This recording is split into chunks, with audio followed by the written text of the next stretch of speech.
disons au début des années 2000, mais qui s'est accentué évidemment avec la banalisation du smartphone à partir de 2008 en gros, avec le recours, la possibilité de recourir à internet avec le téléphone, portable. Ça a changé complètement la physionomie de nos villes, de nos vies quotidiennes, et il suffit pour ça effectivement simplement de sortir de la maison de la radio ou d'aller dans n'importe où, dans le monde d'ailleurs, et de découvrir, des milliers d'hommes et de femmes qui avancent prosternés sur leur écran, qui ne regardent absolument plus, ce qui se passe autour d'eux, qui sont indifférents donc au monde qui les entoure, indifférents aux autres, à telle enseigne que si par exemple vous cherchez votre chemin et que vous cherchez un interlocuteur, vous n'avez plus personne autour de vous. Donc d'où cette dimension un peu spectrale, ce sentiment que j'ai, et que je ne suis pas le seul évidemment à avoir, d'une société fantomatique où l'autre s'éloigne, de plus en plus, ou devient de plus en plus inaccessible. Il est là physiquement présent, mais en Mmh. même temps absent dans le rapport qu'on pourra avoir avec lui ou avec elle. Mais c'est un discours qu'on entend Oui, c'est régulièrement. Il vrai. y a beaucoup de choses qui sont parues. Il y a des études sur l'addiction aux Oui, écrans. oui, Ce livre-là en est un de plus. En quoi oui, votre voix oui. se distingue-t-elle ou peut-être enfonce-t-elle le clou par rapport à tout ce qui est dit et qui peuvent être parfois aussi être pris comme des discours culpabilisants?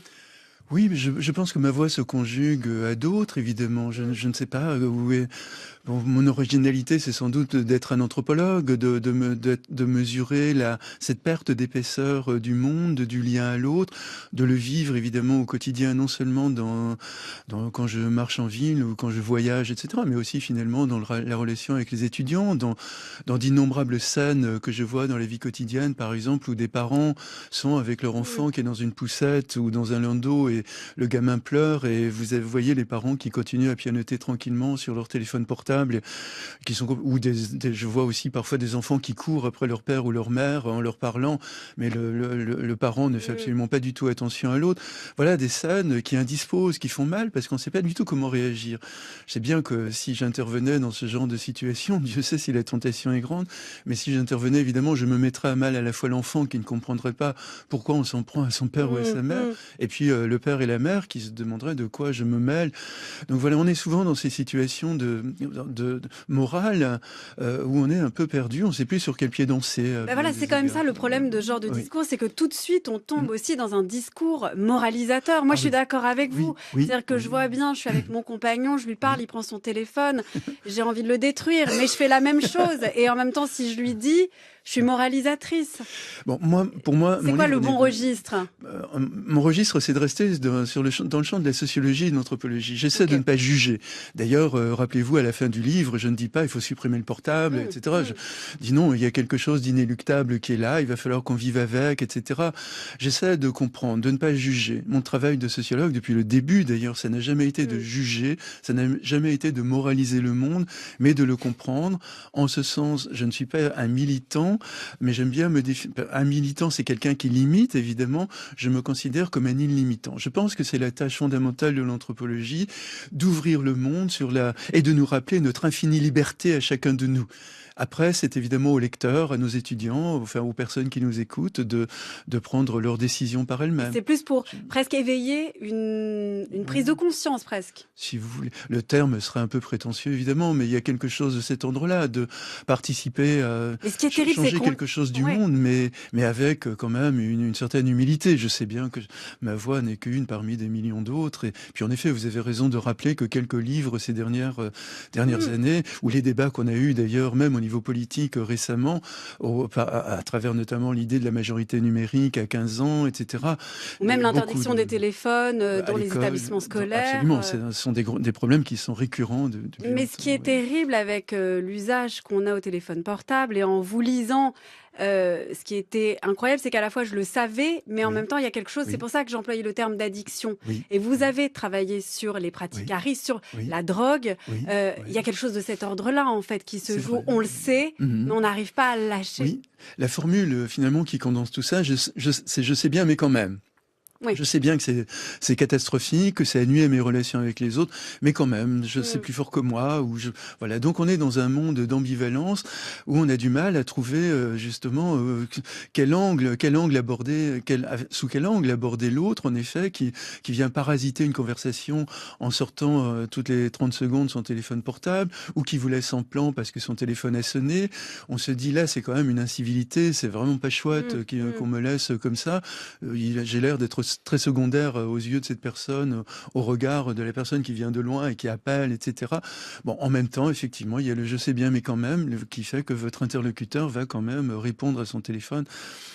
Moi, je ne fais jamais ça, mais mon téléphone est presque tout le temps éteint, ou, et je découvre parfois des messages 2 ou 3 jours après. Puis j'ai la Voire chance 2-3 ans après, même, peut-être. Non, quand même pas. Mais j'ai la chance de n'être sur aucun réseau social également, ce qui fait que je suis tout à fait tranquille et que je peux lire mes mails et à la limite le soir tranquillement, sans aucun sentiment d'urgence, sans avoir le sentiment que le temps m'échappe terriblement et que je cours sans arrêt, sans arrêt.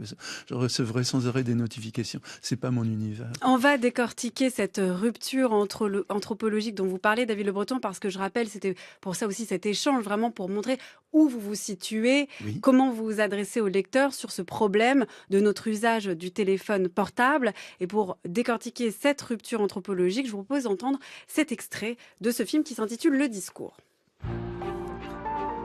À 18h56, j'ai vu que Sonia avait lu mon message et j'étais transporté d'une joie irrationnelle. Elle avait lu mon message. Tout redevenait possible. Sauf que maintenant, il est 20h07 et qu'elle n'a toujours pas répondu. Pour ne rien arranger, je suis coincé à un repas familial où la conversation tourne actuellement autour... C'est chauffage au sol. Oh, dis donc. Mais ça coûte plus cher ou moins cher? Ah bah, l'installation coûte un petit peu plus cher, hein, mais après au quotidien, beaucoup plus économique. Et ça marche comment? En fait, il y a 2 écoles. Il y a l'électrique et l'hydraulique. En fait, il y en a un 3e, mais il est encore en cours de développement. 1h11. Ça fait 1h11 qu'elle a lu mon message et qu'elle n'a toujours pas répondu. Bah, et surtout qu'on peut mettre de l'eau froide en plein été, et ça vous fait comme une clim. Ah bah oui, Bah oui. donc c'est... On a les deux, on a les deux. Ah, c'est pas mal. Hein. Eh oui. Et toi, Adrien, tu en penses quoi? Ce que j'en pense? Sérieux? Vous me demandez ce que je pense du chauffage au sol alors que j'ai envoyé un message à 17h24, qu'il a été lu à 18h56 et que j'ai toujours pas de réponse? Un extrait du film de Laurent Terrard sorti en 2020 qui s'intitule Le Discours. On y entend la voix donc d'Adrien, ce personnage qui est un dîner de famille, mais il est complètement absent de ce dîner de famille puisqu'il attend la réponse à un message, un SMS qu'il a envoyé à la femme qu'il aime. Là, on a un exemple typique de ce que vous décrivez, David Le Breton, à savoir cette addiction à notre message, c'est-à-dire à une sociabilité qui serait virtuelle. Oui. Je nuance quand même tout de suite. Là, il attend un message d'une personne qu'il aime. Il attend une réponse. C'est pas un parasitage d'une personne anonyme ou de voilà. Il attend quelque chose en tout cas. Et puis en jeu quand même, il y a l'amour. Oui, mais comment aurait-il fait il y a une vingtaine d'années quand les SMS n'existaient pas? Le coup de fil. On s'en débrouillait. Bah oui. La poste. Mais dans ce cas-là, il aurait écrit une lettre, en effet. Donc il aurait eu la patience, la tranquillité d'attendre, et puis en même temps, il aurait rêvé des retrouvailles avec sa copine, etc. Là, il est dans un sentiment d'urgence qui fait qu'il n'est plus nulle part. Il n'est pas avec sa copine parce qu'il se dit mais bon sang, pourquoi elle ne me répond pas? Et en même temps, il n'est plus avec ses amis, il n'est plus dans sa réunion. En effet, donc voilà, il perd sur tous les tableaux d'une certaine manière. Donc c'est ce que vous appelez ici, David Le Breton, une dissociation. Oui. Oui, voilà, c'est cette attention flottante qu'il y a en revanche, qu'il n'y a pas justement dans la conversation où on est vraiment dans une reconnaissance plénière profonde de l'autre. On est dans un rapport de visage à visage et pas seulement de face à face. On est attentif à toutes les expressions qui traversent le visage de notre interlocuteur parce que ça va permettre de moduler nos propos, moduler notre parole parce que on sent si on blesse, si la personne est en accord avec nous ou pas. Il y aura la part du silence également, qui n'existe pas du tout dans la communication, puisque dans la communication, le silence se transforme en panne. C'est qu'il y a une panne, je ne t'entends plus, on se rappelle, je suis dans un tunnel, etc. Bon. Dans la conversation, on peut se taire ensemble. Ça fait partie aussi de l'amitié, ça fait partie de l'amour, de la réciprocité. Et on peut partager, on peut se taire parce qu'on regarde quelque chose ailleurs, etc. Et puis, dans la conversation, il y a aussi le partage d'une ambiance. Là, dans cette dissociation, ce personnage s'extrait de cette ambiance avec ses amis. Il devient fantomatique, vous voyez, il devient spectral en effet. Il est là sans plus être là, il ne partage plus l'ambiance, il n'est plus dans la sensorialité des amis, de ses collègues, etc. Voilà, là aussi, il perd quelque chose. Voilà, qui fait que la conversation devient... c'est pour ça que je l'ai pointé comme en voie de disparition. Mais rappelez-vous, évidemment, vous l'avez dit, il y a un point d'interrogation à la fin. Je ne dis pas c'est la fin de la conversation, c'est tragique.